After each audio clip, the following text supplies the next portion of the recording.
Conforme vimos nos outros vídeos, a história recente do New York Knicks foi marcada por péssimas administrações. Phil Jackson forçou seus treinadores e jogadores a utilizar o triângulo ofensivo, mesmo sendo considerado uma tática antiga que não é mais tão válida, e com seus jogadores e treinadores não fazendo a menor ideia de como utilizá-lo, fazendo com que o time do Knicks passasse de uma equipe com mais de 50 vitórias para um time que nem chegava aos playoffs. Antes disso, na virada do século, Scott Layden pegou um time que passava por uma transição, considerando que o Knicks foi uma das equipes mais dominantes dos anos 90, mas suas estrelas estavam ficando velhas e ele tinha que assumir e tomar um novo caminho. Porém, esse caminho foi assinar contratos gigantes com jogadores que não valiam a pena, além de trocas que afundaram a equipe ainda mais no cap. Em dezembro de 2003, Layden foi demitido, sendo substituído por Isaiah Thomas, herói em Detroit, que depois de seu tempo no Knicks, acabaria sendo considerado como um dos piores GMs da história da liga. E nesse vídeo, veremos o que ele fez que causou isso. Então, Isaiah não tinha uma missão fácil, considerando os contratos altos que o time possuía e colocaram o Knicks em uma posição muito acima do cap. E ele mudou isso, certo? Bom, não necessariamente. Não é preciso procurar muito longe para achar o primeiro erro.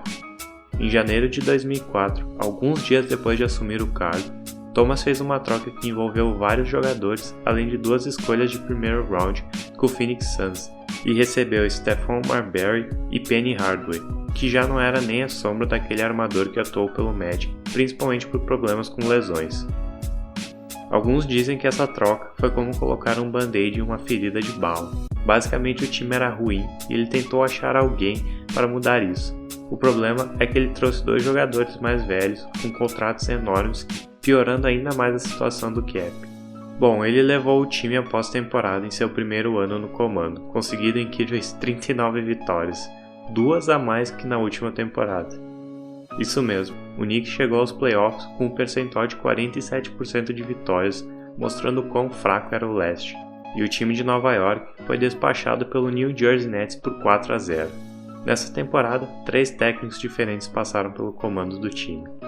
Em agosto de 2004, Thomas trocou 4 contratos expirantes para conseguir Jamal Crawford e Jerome Williams, uma troca horrível e sem sentido, já que os 2 atletas ainda tinham 81 milhões de dólares garantidos em seus contratos, enquanto o Bulls conseguiu liberar seu cap em 18 milhões. Os 2 jogadores, mesmo sendo talentosos, não contribuíram muito mais do que os atletas que saíram em seu tempo no time.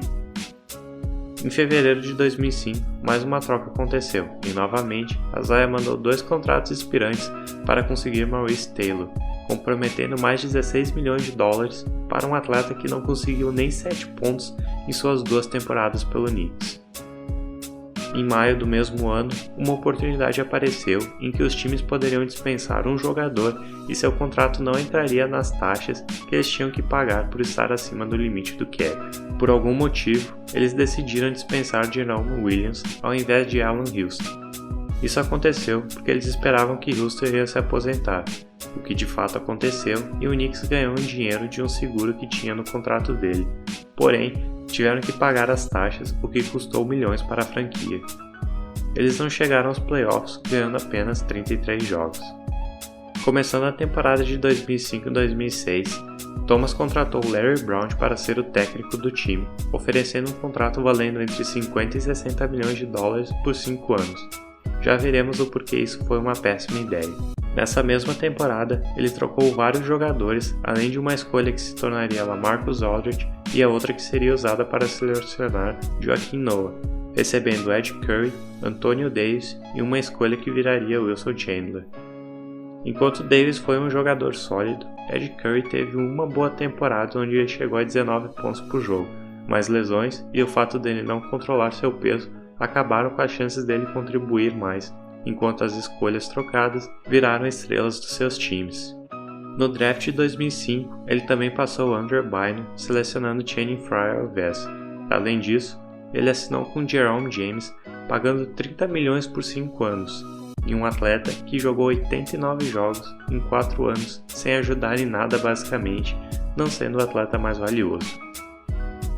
Em fevereiro de 2006, o Knicks trocou o contrato expirante de Penny Hardaway e um jovem promissor Trevor Ariza por Steve Francis.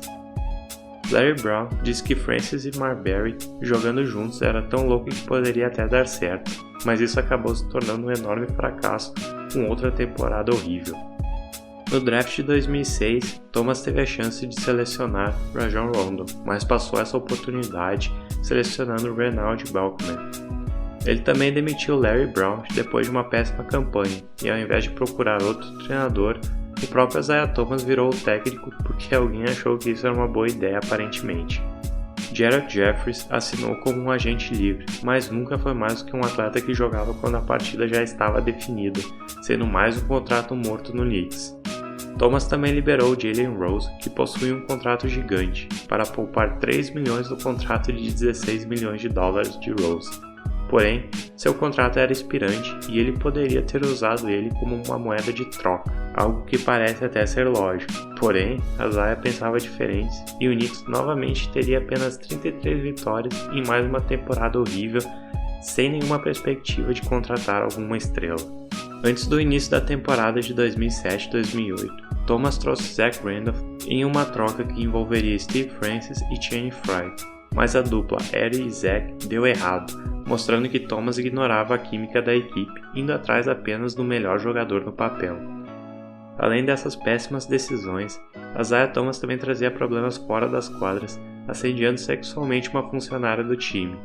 Em outubro de 2007, a antiga executiva do time ganhou uma ação na justiça, que fez com que o dono da equipe, James Dolan, e o New York Knicks tivessem que pagar 11,6 milhões de dólares para a ex-funcionária por causa das acusações. De acordo com o juiz, 6 milhões eram por causa do ambiente de trabalho hostil que Thomas tinha criado, já que depois dele assediar ela, Isaiah ameaçou espalhar rumores se ela não ficasse calada.